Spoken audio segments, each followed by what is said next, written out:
Ce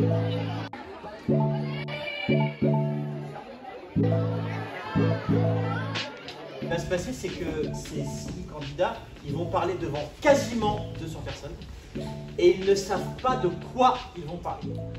J'aimerais bien vous entendre aussi faire un peu de bruit là pour encourager les candidats là. Allez-y là.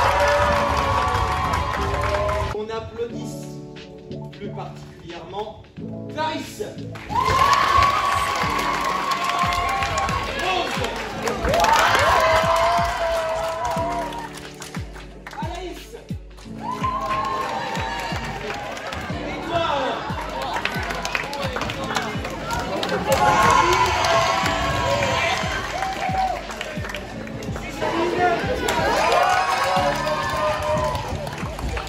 Et Gabriel.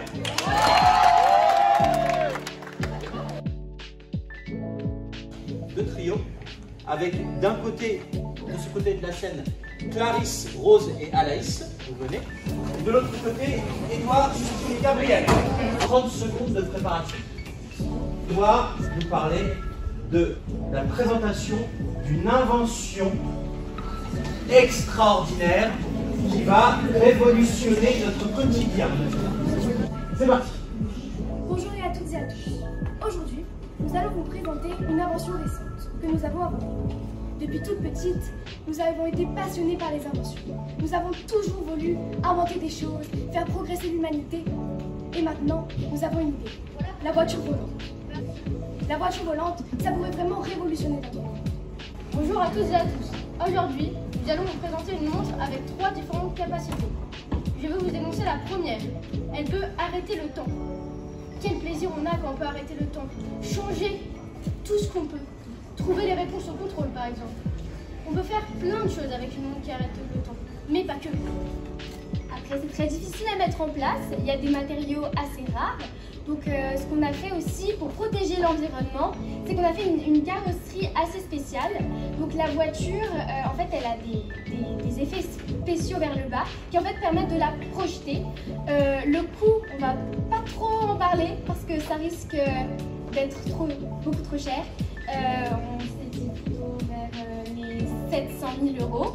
Parce que je sais que ça peut paraître un peu cher, mais finalement, ça l'est pas. Parce qu'on peut se déplacer beaucoup plus facilement. Mais ça, c'est plutôt Rose qui va en parler. Et puis, c'est beaucoup plus récent, c'est quelque chose de nouveau. Et ça peut intéresser pas mal de personnes. Avec le principe de cette montre, c'est possible de, comme il a dit, arrêter le temps. Et avec le principe de la téléportation, qui contient aussi ce principe, permet d'aller plus vite, donc plus vite qu'aucun autre moyen de transport, pouvoir donc gagner du temps et aller plus vite, c'est les 2 principaux buts de cette théorie.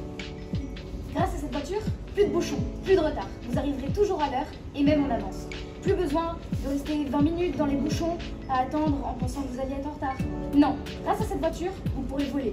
Vous pourrez voler tellement haut que vous arriverez jusqu'au toit de votre immeuble. Vous arriverez en avance et prêt à faire votre activité. Je vais revenir sur le point de la téléportation parce qu'on ne le développe jamais assez.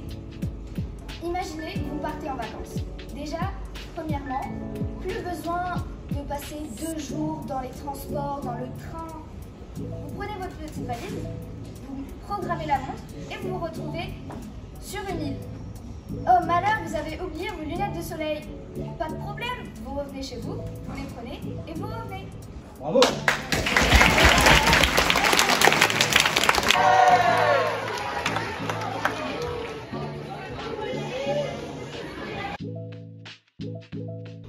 On est sur une séquence qui s'intitule « Quel est votre choix ?» en interrogation.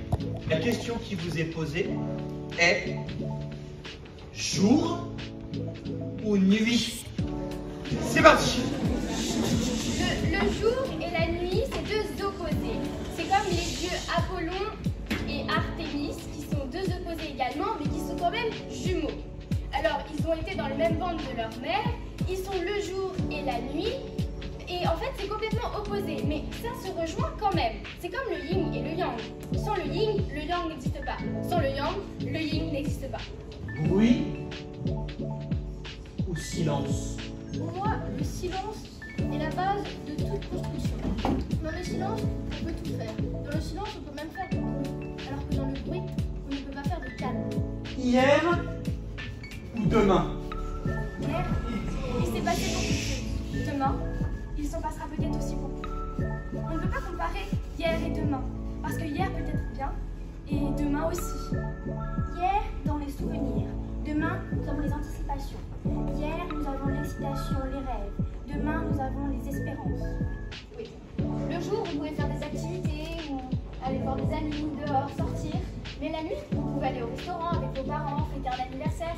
Les deux sont beaucoup d'activités que l'on peut pratiquer, mais ils sont tous les deux très différents. Demain, nous avons des objectifs, nous avons des ambitions à avoir, des choses qu'on va faire.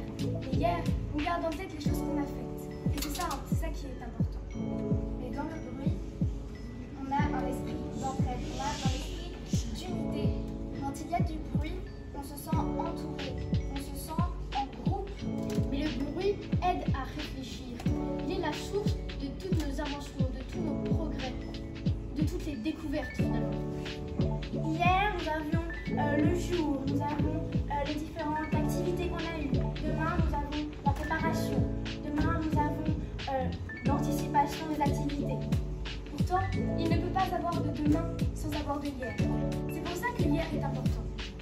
Après, sur notre choix du jour et de la nuit, ça dépend de notre personnalité, de notre côté plus Apollon ou de notre personnalité plus Artémis.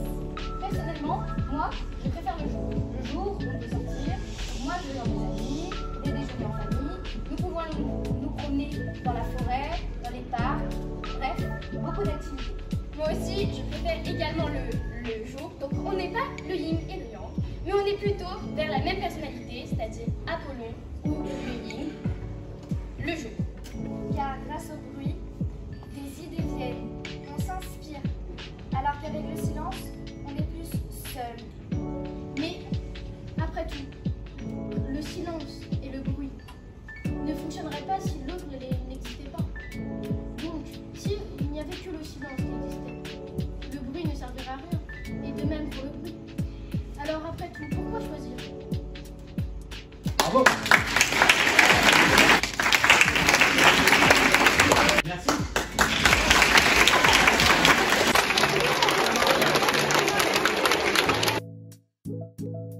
Et pour chacun d'entre vous, individuellement, la rencontre avec une personne célèbre, vivante ou décédée. Si vous rencontrez cette personne, qu'avez-vous envie de lui dire? Tu as la chance de croiser et de pouvoir parler dans les couloirs de Sainte-Croix Beyoncé, Léonard de Vinci, Kylian Mbappé, Victor Hugo, Céline Dion, vas-y, Louis XIV. C'est parti. Oh mon Dieu, Louis XIV! Oh là là, mais pourquoi êtes-vous ici? Vous venez vous entretenir avec Monsieur de Germont? Mais pourquoi donc? Pour faire une classe? Oh là là, mais je rêverais d'être votre élève. Qu'allez-vous nous faire étudier? Par où commencer? Vous avez fait un parcours si extraordinaire, si merveilleux, si grandiose.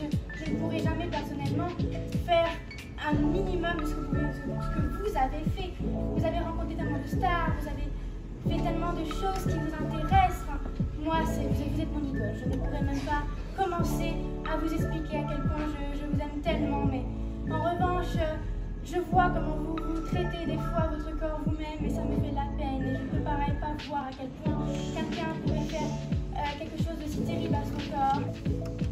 La langue française. Mais vous savez, c'est ma matière préférée. Vous êtes Victor Hugo? Oh, je suis un très grand fan. Et mais mon livre préféré, c'est Les Misérables. C'est magnifique, les descriptions sont hors normes, c'est spectaculaire. Vous arrivez à faire ressentir des émotions à travers des mots. C'est du jamais vu. Vous êtes un héros. Je pensais que vous étiez mort, mais c'est un plaisir pour moi de vous rencontrer. Bonjour monsieur, je sais que vous êtes une star super célèbre, mais je ne vous aime pas. Je vous le dis personnellement, je ne vous aime pas du tout. Je trouve que votre métier, courir après une balle, est ironique. Enfin, vous êtes milliardaire, vous gagnez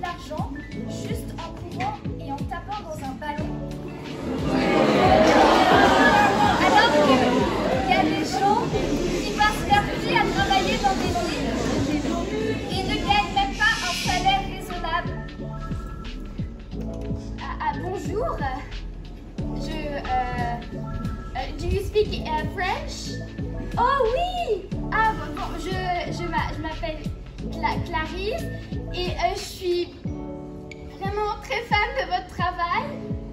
Je trouve que vos chansons, ça m'a inspirée dans ma vie et je ne pensais pas que vous viendrez ici un jour.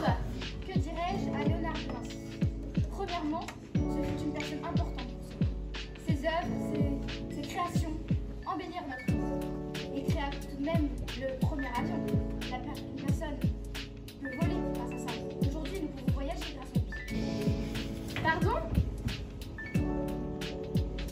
Vous étiez à Sainte-Croix avant? Quelle idée! Ah oui, je connais votre mari. Oui, non, mais j'aime pas trop. Non. Ah non, moi je suis fan de votre travail, à vous. Bah écoutez, si un jour on peut se parler dans un café typiquement parisien, parce que moi j'aime bien aller là-bas. Oui? Oui, non. Ah, ça me ferait très plaisir. Vous avez peut-être une personnalité géniale, mais pour moi, votre métier ne vous fait pas honneur. J'ai toujours été inspirée par vous et par vos travaux. Voyez, le fait d'être roi, le fait d'avoir ce poids du pays sur vos épaules, c'est incroyable. Moi, je ne pourrais pas. Franchement, je vous l'avoue, j'en serais impossible, j'en serais incapable. Mais pourtant, vous l'avez fait. Louis XIV, ce grand roi, aimé de tous. Vous avez fait des merveilles. Vous avez fait progresser votre pays. Comme tous les rois d'ailleurs. C'est ça le rôle d'être roi. C'est de gouverner votre pays et de faire de lui quelque chose de très très bien. Alors je vous admire énormément, Louis XIV. Et merci d'être venu. Vous avez aussi écrit le Bossu Notre-Dame. Oh là là, quelle merveille. Vous avez écrit tant de livres qui ont révolutionné la façon d'écrire française. Vous êtes devenu la culture même de notre pays avec la gastronomie. Je préfère les livres. Vous êtes spectaculaire. Vous dépassez Jules Verne, vous dépassez n'importe qui, que ce soit en imagination. Vous imprégnez de faits historiques pour parler de la vraie vie. C'est merveilleux. C'est un plaisir de vous rencontrer. J'aimerais bien vous montrer au monde comment être soi-même, aux jeunes filles, aux jeunes garçons. C'est l'image que vous pouvez refléter pour un personnage si grandiose que vous. Merci.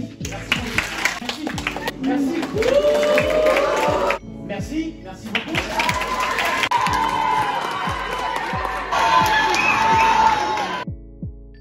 On va laisser quelques minutes au jury le temps de délibérer, pardon. On vous livrera le résultat final. On applaudit très fort les 6 candidats pour toutes leurs prestations.